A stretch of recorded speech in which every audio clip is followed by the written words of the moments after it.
जिन घरों में भगवान महादेव का पूजन होता है उस घर में वास्तु दोष नहीं रहता।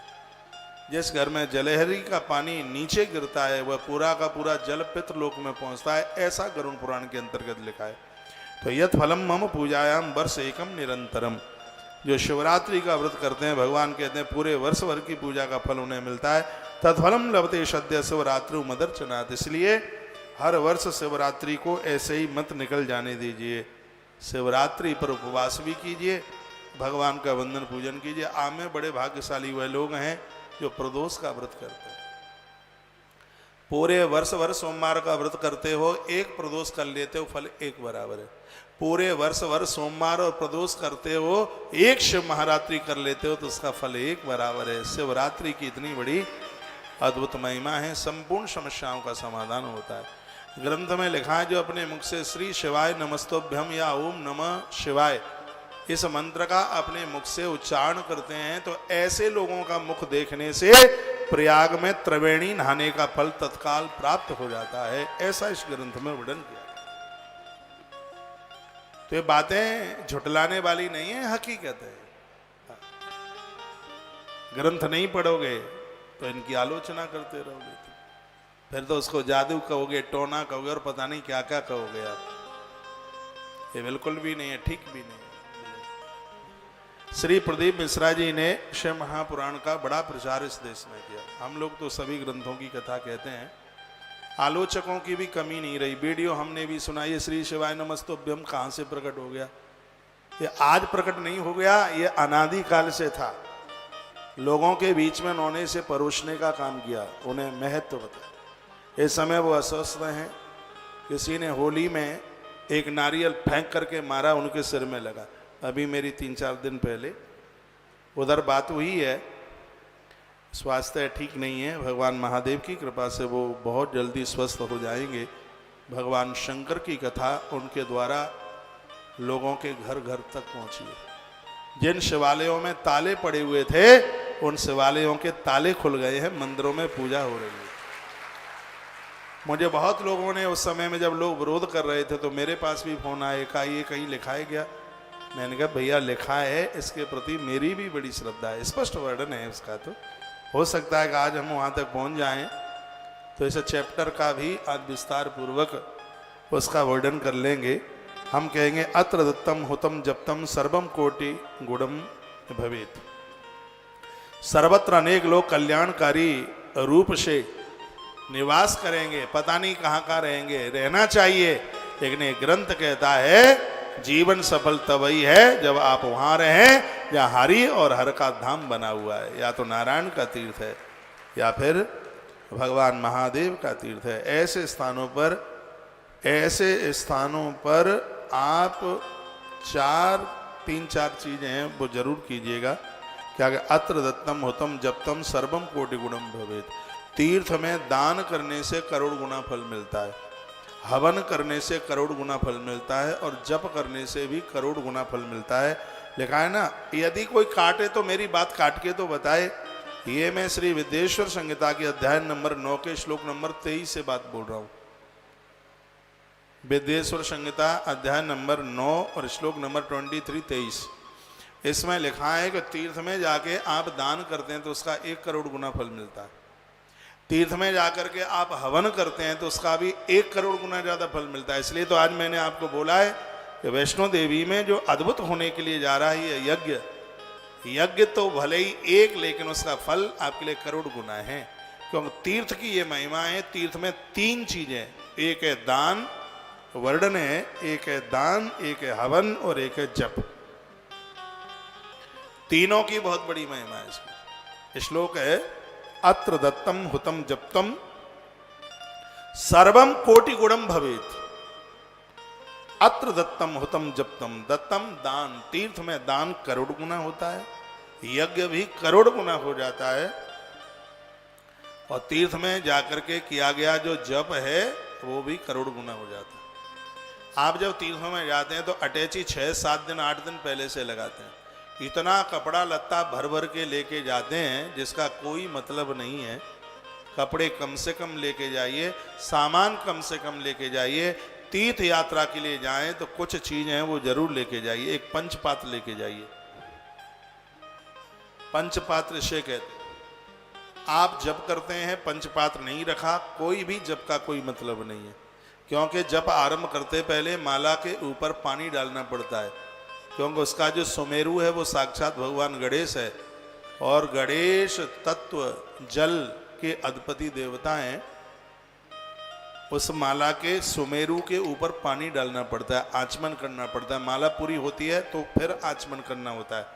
इसलिए अपने साथ में आप पंचपात्र लेकर के जाइए, आसन लेकर के जाइए, कोई पुस्तक लेकर के जाइए, और एक बड़ी अद्भुत बात कही गई है, वो जप करने के लिए माला जरूर लेके जाइए, क्योंकि तीर्थ में आप एक माला का भी जप करते हैं तो उसका सीधा का सीधा फल उसका 1 करोड़ के बराबर है।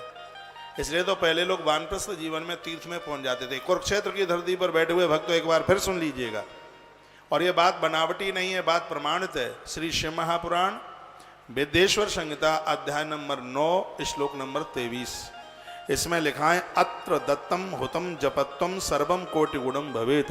तीर्थ में जाकर आप यज्ञ करते हैं, तीर्थ में जाकर के आप जप करते हैं, तीर्थ में जाकर आप दान करते हैं तो उसका फल 1,00,000 गुना नहीं, उसका फल करोड़ गुना है अपने आप में। इसमें कोई संशय वाली बात नहीं। सुबह मैं यहाँ घूमने को आता हूँ इस बगीचे में, बहुत माताएं पुरुष लोग माला लेकर के जप करते रहते हैं। तो आप सच मानिए, कुरुक्षेत्र जैसी इस पावन धरा पर आप जो जप करते हैं, आपकी एक एक माला करोड़ गुणों माला के बराबर है। इसलिए तो हमारे ग्रंथ में लिखा है कि आप अभी 50 साल से नीचे की उम्र में हैं तो 1.5 महीना हर साल तीर्थों में लगा करके आओ। यदि घर की जिम्मेवारियां पूरी हो गई हैं, बच्चों की भी शादी हो गई है, अब आप 60 प्लस कर गए हैं तो 1.5 महीना घर में रहना है, 10.5 महीना तीर्थों में रहना है। तीर्थों में 10.5 महीना बच्चों के लिए, सबके लिए आपने सब इतना कुछ किया। हमारे कलकत्ता से माई आई है, कहां बैठी है? माता भौतिका, कलकत्ता से। कहां है मैया जी? थोड़ा तो हाथ उठाइयो। ये इधर है। ये माँ जी, आप बड़े बड़भागी हैं। जब मैं कुरुक्षेत्र का महात्म्य में पढ़ रहा था तब मेरे ध्यान में आपका रूप आया। अभी इन्होंने ब्रज 84 कोस यात्रा करी है। अभी वृंदावन में बहुत अद्भुत आयोजन हुआ ब्रज 84 कोस यात्रा। उसके बाद में इन्होंने यहाँ मन बना लिया, यहाँ आने के लिए हाथ में माला लगी है, और इनकी माला देख करके मुझे लग रहा है यहाँ और भी भक्त लोग आए हैं जो जप करते हैं। मैं एक बार फिर आग्रह पूर्वक निवेदन करूँगा, जो आप एक माला जप रहे हैं, आप मान भले ही ले एक माला, लेकिन शिव महापुराण कहता है कि तीर्थ में जपने वाली एक माला 1 करोड़ माला के बराबर प्रभावशाली होती है। इसीलिए तो पहले लोग तीर्थों में अपना अंतिम शरीर निकालते थे, अंतिम समय तीर्थ में। लेकिन आज तो जितने बूढ़े होते हैं उतने ही घर में ज़्यादा घुसते हैं। इतना तो घर में रह लिए, कितने और रहोगे आप? बहुत तो घर में रह लिए, अब बाहर निकल करके आइए, तीर्थों में वास कीजिए। हम लोग भी तीर्थों में कितनी कथाएं करते हैं, आप लोगों के लिए करते हैं। आराम से रहने की व्यवस्था होती है। यहाँ जितना भी जन आ रहा है सबको चकाचक भोजन प्राप्त हो ही रहा है। घर में तो इंतजार करना पड़ता है बहू परोस के कब लाएगी, लेकिन यहाँ तो बिल्कुल तैयार है। और इस वृद्धावस्था को नहीं आप सुधार सकते हैं। ये दुनियादारी में पूरा जीवन तुमने 60-65 साल खपा दी, अभी क्या और इस दुनियादारी से आप लेना चाहेंगे? ऐसी कौन सी चीज़ रह गई है जो तुम्हें नहीं मिली? इतनी तो शादियाँ तुमने कर ली, पूरी रिश्तेदारी निभा ली, सब कुछ कर लिया। अब सब टेंशन मुक्त रहिए। जो बच्चे रह रहे हैं उनको रहने दीजिए। अब तीर्थों में आनंद लीजिए, गुरुजनों से जुड़िए। तीर्थों में भी जाकर होटलों की जरूरत न पड़े, महापुरुषों के सानिध्य में जीवन का निर्वाण हो। मैं फिर कहूँगा, तीर्थ तारता है हमें। तीर्थ की महिमा अद्भुत है। महर्षि वाल्मीकि जी की रामायण में भी तीर्थ की बड़ी महिमा का वर्णन किया गया। वर्ष में कुछ समय निकालते रहिए, तीर्थ यात्रा कीजिए। प्रभु श्री राम जी ने पूछा कि हम कहाँ रहें, तो महर्षि वाल्मीकि जी ने क्या कहा? वो कहते हैं कि चरण राम तीर्थ चले जाए, चरण राम तीर्थ चले जाए, राम बसो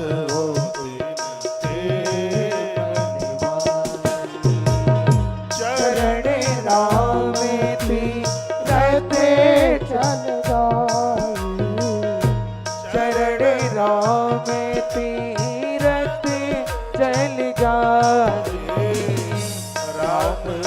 बसवो तिनके मन माई।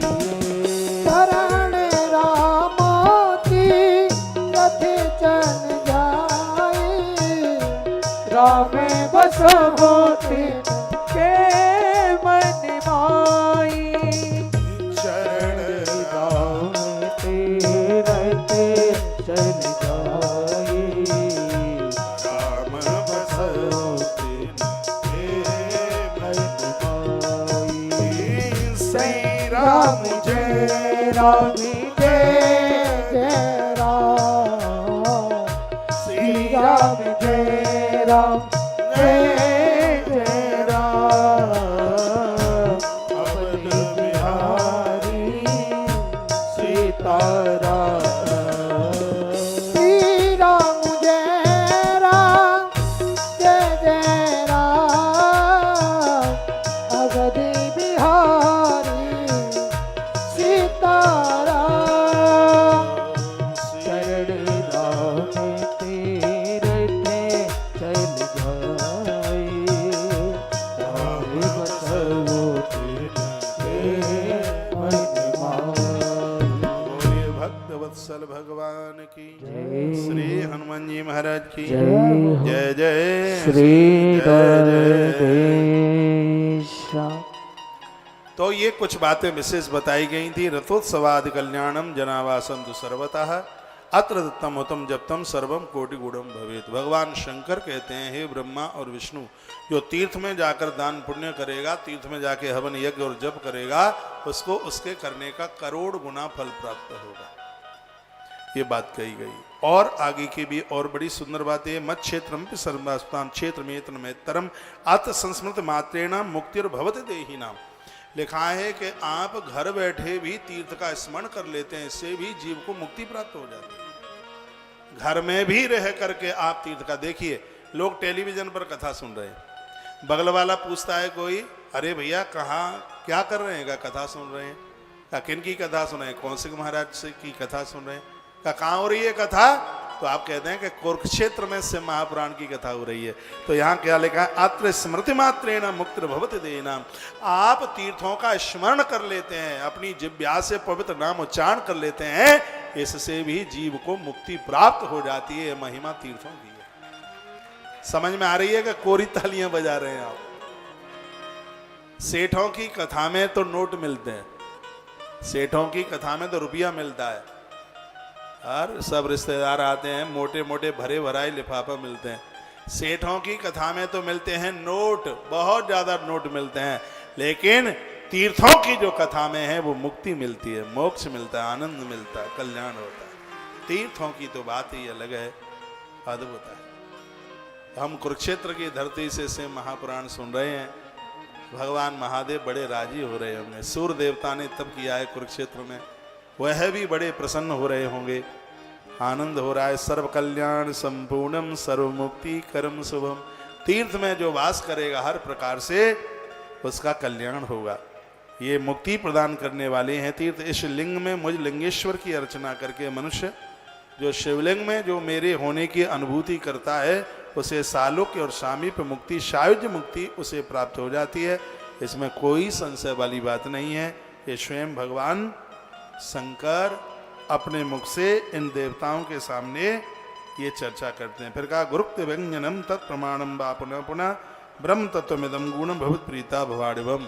भगवान महादेव ने कहा किसी जानकार गुरु के चरणों में बैठ करके उनके मुख से मंत्र सुन करके और उस मंत्र का जप किया जाए। मंत्र एक बहुत बड़ा विज्ञान है, इसको अपने मन मुताबिक नहीं, गुरुजनों के सानिध्य में बैठ करके इस मंत्र को प्राप्त किया जाता है।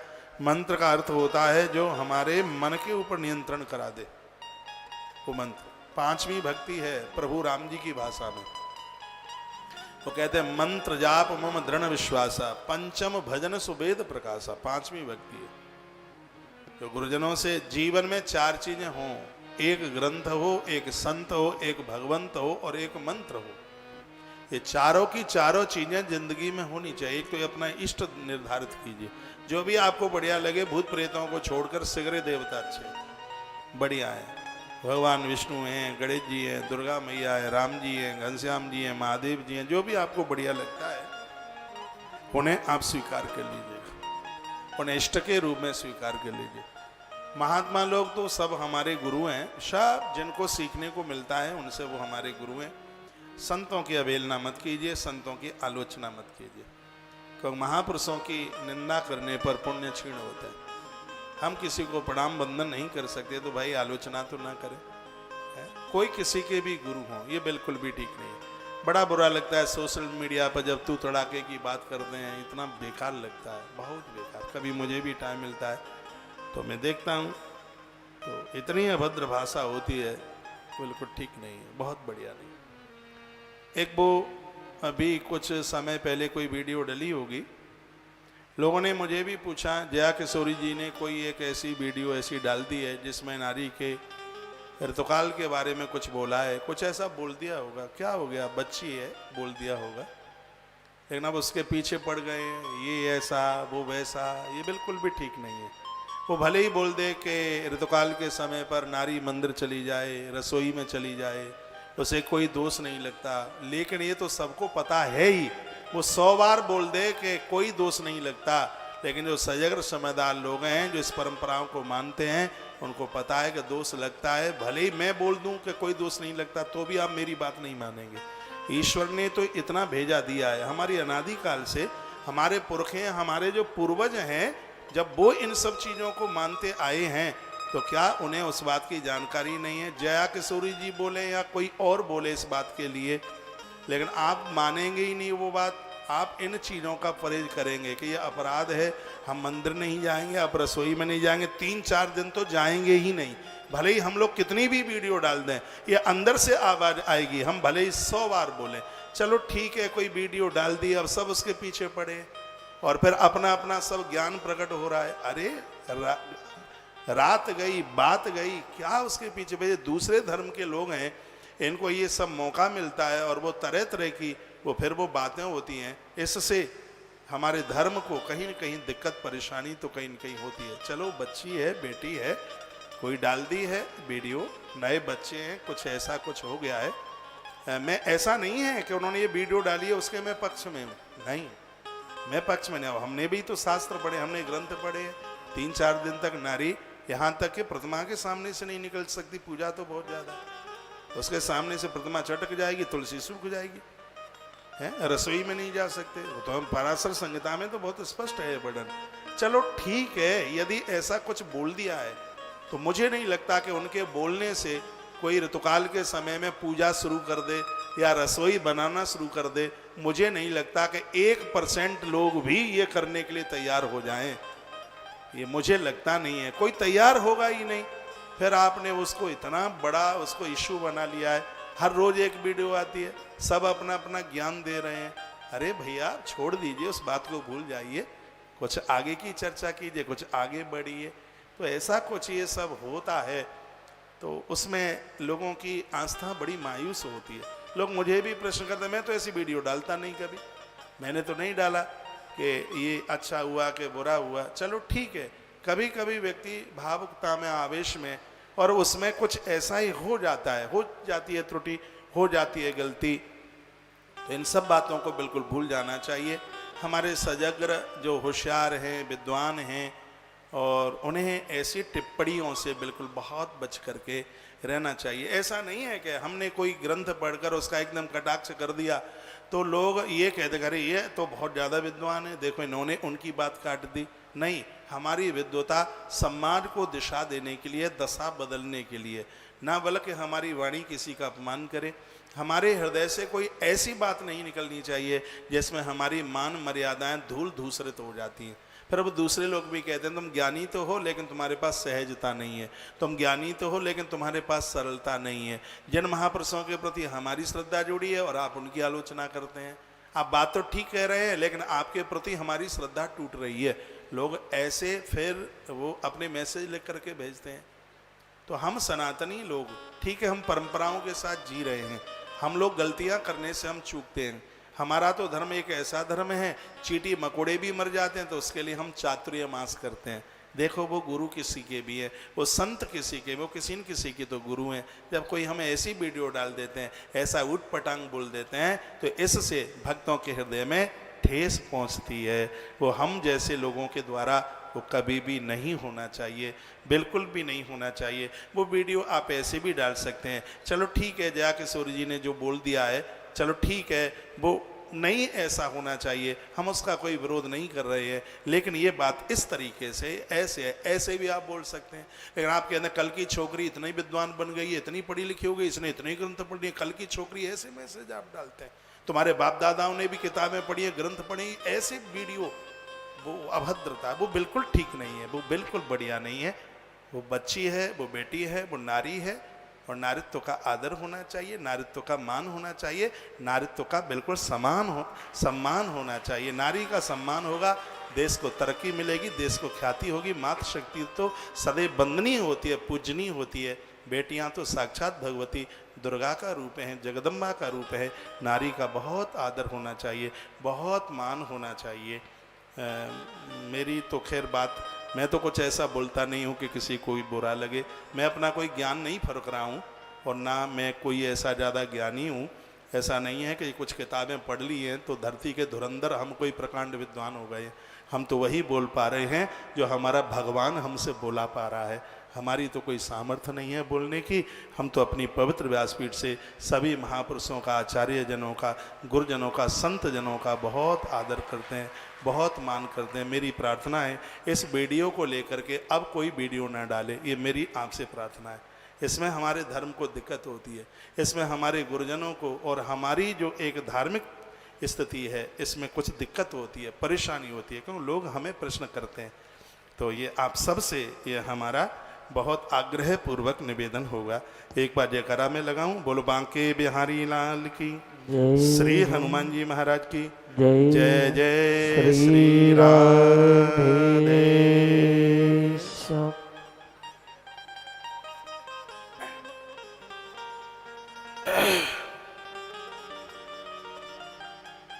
आइए एक चौपाई भगवान शंकर को समर्पित करते हुए हम बहुत अच्छी सी कथा में जा रहे हैं।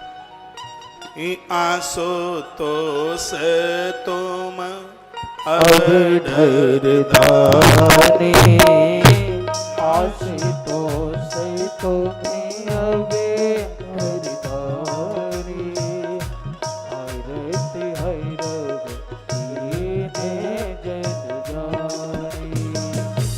आशुतोष तुम अबे डर दाने, आशुतोष तुम्हें अबे डरदानी, आरत है रघुदीन जन जानी। आशुतोष तुम अब डरदानी, आरत हर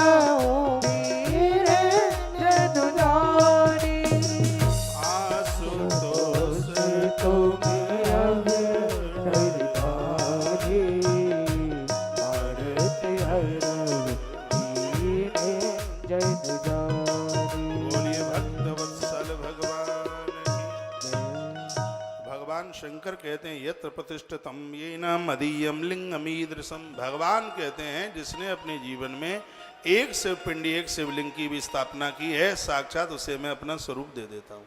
ये भगवान महादेव का शब्द है। मंदिर बनाने वाला व्यक्ति साधारण नहीं होता, वो बड़ा विशेष होता है। भगवान भोलेनाथ ने ब्रह्मा और विष्णु को श्रोता बना करके बात बताई, कही कि जिसने एक भी शिवलिंग की स्थापना इस धरती पर की है, वो कहते मदीयम लिंगमीदृशम, वो साक्षात मेरी तरह हो जाता है। तत् प्रतिष्ठितम सोहम प्रतिष्ठोपी वत्सकहु। हे वत्सो, जहाँ जहाँ जिस किसी ने मेरे लिंग को स्थापित किया वहाँ मैं प्रतिष्ठित हो जाता हूँ। वहाँ पर भले ही महादेव की पिंडी में प्राण प्रतिष्ठा न हुई हो, वैसे भी शिवलिंग की स्थापना कर दी तो भगवान कहते हैं उसमें मैं आके विराजित हो जाता हूँ। मेरे एक लिंग की स्थापना करने का फल मेरी समानता की प्राप्ति बता गया। मत्साम एक लिंग स्थापने फलमीरितम।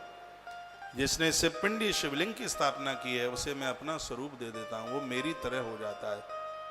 ये भगवान महादेव के शब्द है। जो नित्य अभिषेक करता है, महारुद्राभिषेक करता है, भगवान शिव उसे अपना स्वरूप दे देते हैं।